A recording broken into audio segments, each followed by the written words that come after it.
Hello and welcome to another edition of Danny's Diary. A bit of a Cheltenham Festival preview tonight, Danny. It's obviously only a couple of days away now. Are you like us? Do you get really excited and pumped up for it? Yeah, definitely. I suppose if you weren't excited going into Cheltenham, there's probably something wrong. It's what the whole jump season revolves around. And yeah, hopefully we can go over there and try find some good horses and with a bit of luck, get a winner or two on the board. Yeah, plenty of good horses and plenty of good offers at the tote as well. We've got a £750,000 place pot, minimum place pot each day of Cheltenham and money back second on all race at the festival. So make sure to check out the offers at tote.co.uk. And remember, customers have to be 18 plus and always gamble responsibly. Danny, we'll get straight into it because we want to get the view on a couple of horses here and where they're going to run. Final demands, the ground's going to be good now for us. Where do you think he's going to end up? I'd still be very surprised if he didn't go on the Wednesday in the Turners. There's chat of drier ground and possibly going for the Albert Bartlett, but I think he's a horse with loads of class. The way he quickened to win in Limerick was very good, and he showed unbelievable stamina in Leopardstown. I think, yeah, he's got a lot more class than the Yellow Clay. I think the new line is probably the danger. He'd won quite well in Newbury. It was the last day, but I still think Final Demand has the speed to beat him even over 2.5. He'd stay 3 miles, but he's got class as well for this trip. One that seems like all changes, Lossiemouth. Now, you were at preview night last night with Rich Ritchie, but I guess you'd love another crack at her maybe in the champion hurdle, but it looks like she might be going for the mares now. Where do you think she'll end up? I still think she'll go champion, but I'm sure Willie and Rich are going to have that conversation closer to the day. And as is usual, like who would have bet that she wasn't going to be left in the mayor's race? That's what Willie does. He spreads his options and keeps everything open. But I'd still be. I think she'll go for the champion. Maybe they'll revert back and go for the mayor's race where she'd look a likely winner of it. But she's in good nick at home, and I still think she'll have a crack at the champion. It's interesting to hear. Another one that's not been confirmed today for the champion chase is Gaelic Warrior. Now, some people are saying that he might miss Cheltenham altogether. Do you know anything for us? Can you let us in on the inside, maybe? No, I think the plan is to still go to Cheltenham. But last year there was plenty of chat about him going for the 2 mile 5 novice chase, which is no longer there. And it was only late on when the ground came up heavy that he went back and went for the Arkle. I think the Ryanair is made for him. He he won a 3 mile novice hurdle in Punchestown after being beat at the was he at beat in Cheltenham that year and won a 3 mile novice, so he has stamina. I think with the drying ground, just wouldn't see him having the speed for a champion chase on that kind of ground. And one that I suppose he might be lining up against is Factor 4, where all the indications are that he's going for the Ryanair, but he's disappointed he's not going for the Gold Cup. I think so. His whole season, a bit like Lossiemouth in the champion hurdle, his whole season has been geared towards a tilt at the Gold Cup. And, I think he had a very good run in Punchestown the first day. He was ahead of Galloping the Champ that day. Couldn't get the better of Galloping Champ around Leopardstown, but he was learning all the time. And that was at real championship level. I thought the first day just ran a little bit keen, made his few mistakes. And then after that, he'd learned, was maybe a little bit further out of the race in a steadily run race the next day. I wasn't too disappointed with the run. I thought he'd be one that would still have a pop for a Gold Cup. And who knows, that indications are probably that he goes for the Ryanair. But if you're mine, I'd still take a chance at the Gold Cup. Interesting to hear. Before we get into a few of the championship races, just want to ask you about the ground. They said they're going to start watering. Do you think uh, good or faster ground will impact the chances of Willies? Because they tend to go better on the softer going, don't they? Yeah, Willie, I suppose over the last few years there have been good ground Cheltenhams. There have been Cheltenhams where they have had heavy ground like last year, and I suppose year on year he tends to have the same amount of winners. He's through the winter here. people say he likes heavier ground, but that's probably more the timing of it. Willie primes his horses for Cheltenham, so it's not until Christmas when the ground naturally gets a little bit slower that Willie's horses start to win races and win more often. So I think that's more rather than a dependency on ground. It's more the timing of the season. Now, I've been watching a few Cheltenham Festival preview nights from various sources, and one name keeps cropping up in the Martin Pipe, Blazed Away, trained by Mags Mullins. Now, you must sit on this horse at home. Has this been the plan for a long time? Yeah, he's had enough runs. He had a few quick runs together pre-Christmas to meet the new standard that you need for a Cheltenham Handicap hurdle. We were probably hoping that he would get into the Coral Cup, and he wasn't left in there. There's no real chance of him getting in. So he's still in the Martin Pipe, which you wouldn't be guaranteed to get a run in also. So there is the option of Uttoxeter on the Saturday for him as well. There's 100 grand handicap hurdle that day. So, he's definitely one to keep an eye on. Mags had a winner today, and I foolishly rode the wrong horse, but the horses are in good nick at home. Brilliant.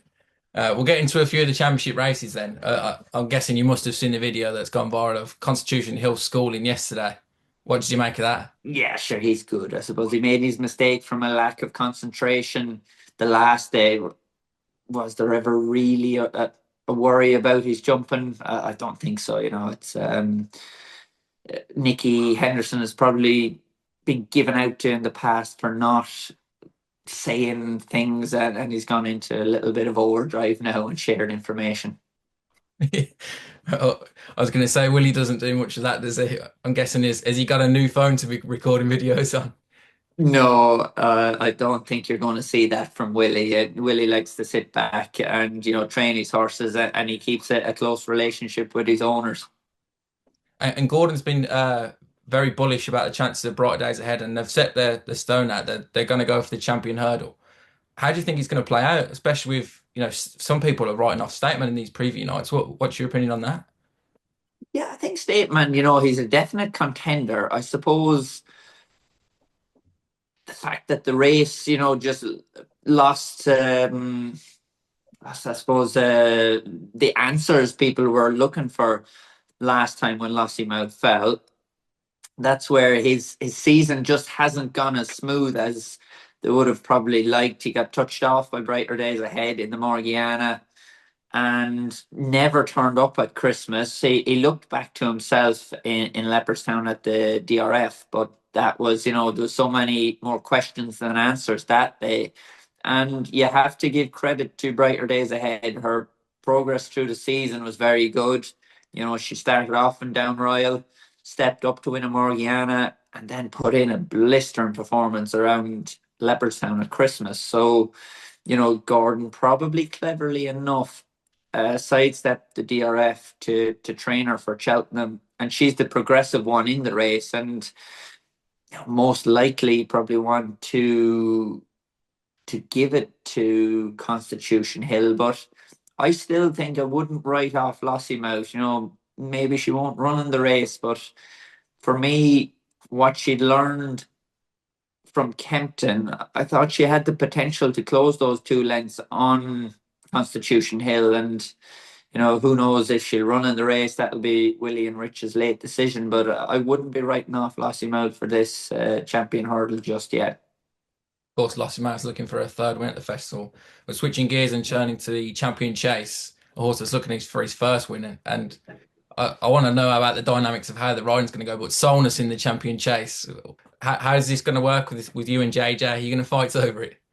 No, I'd say with confirmations this morning, I was eagerly awaiting to see was Matata still in the race with El Fabiolo not going for it. And unfortunately, Matata hasn't been confirmed. So that leaves the way for JJ to ride Solness. So bar we do something now to JJ between now and then, I'll maybe kidnap him or something like that.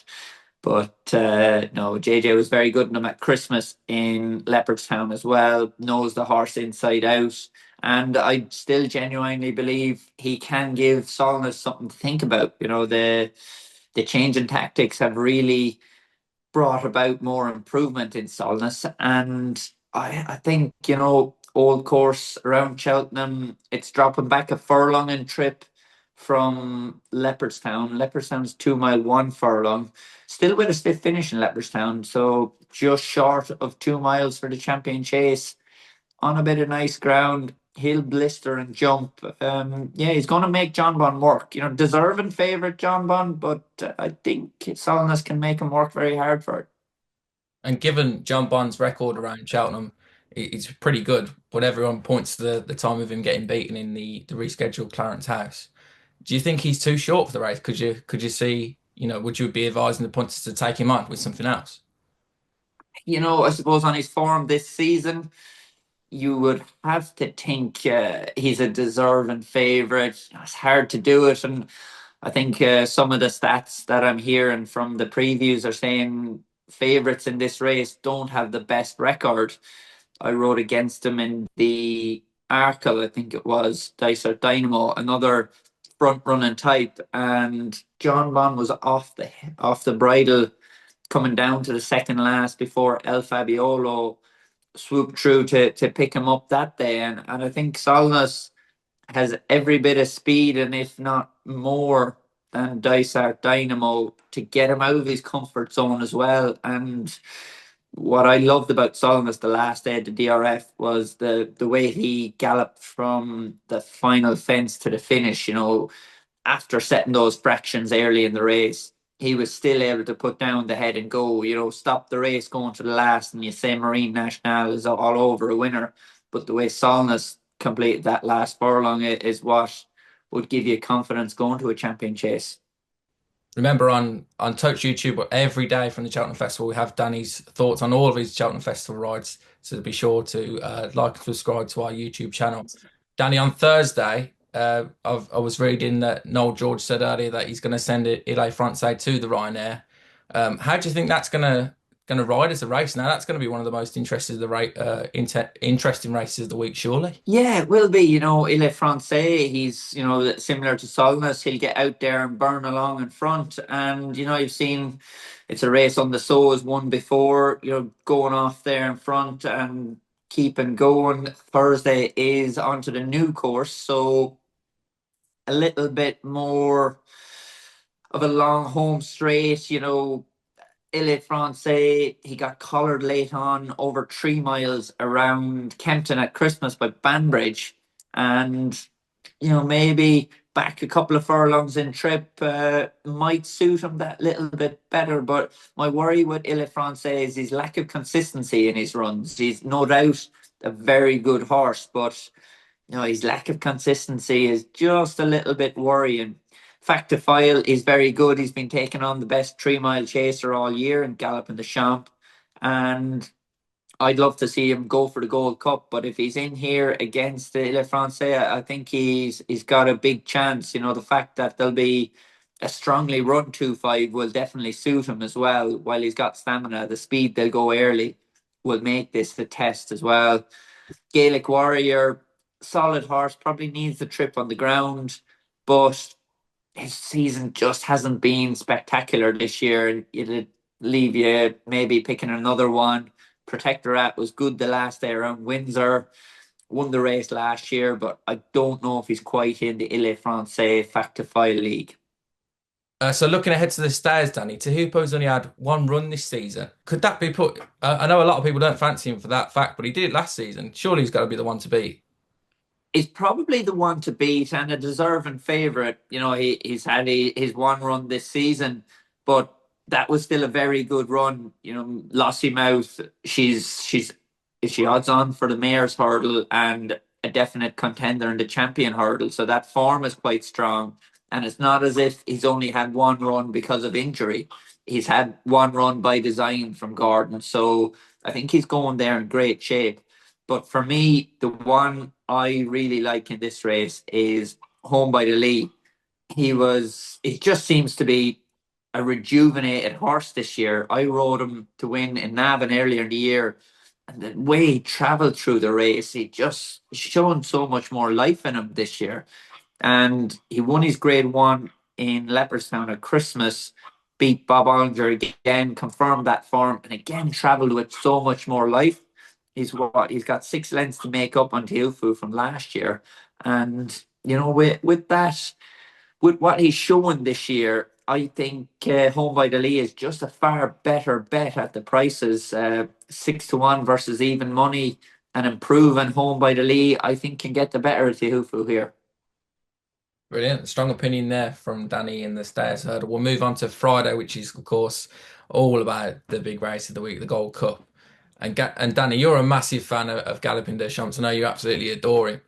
And he looks fairly obvious here. But if we were playing a Tote Exacta or a Tote Trifecta, what do you think could chase him home, or what do you think could give him a bit of trouble? I suppose with the ground drying out, and if it stays that way for the week, Banbridge is probably the one. Stamina will be his question mark.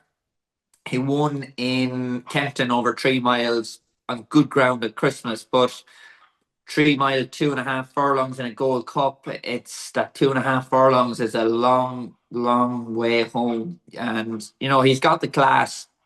I think JJ will be able to nip around on him and, just bide his time.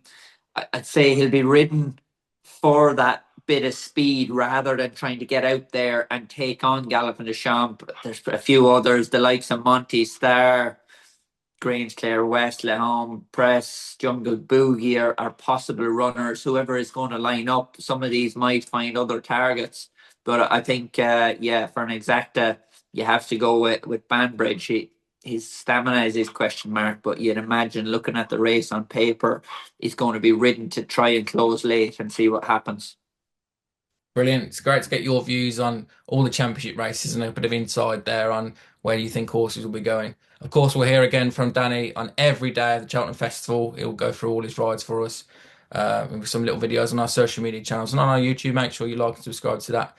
Danny, we'll leave you to that. You must be sick of talking about Cheltenham by now, mustn't you? Not quite. We have another week to go, so plenty more Cheltenham chat to be coming. And yeah, hopefully we'll find all the winners for all the total customers.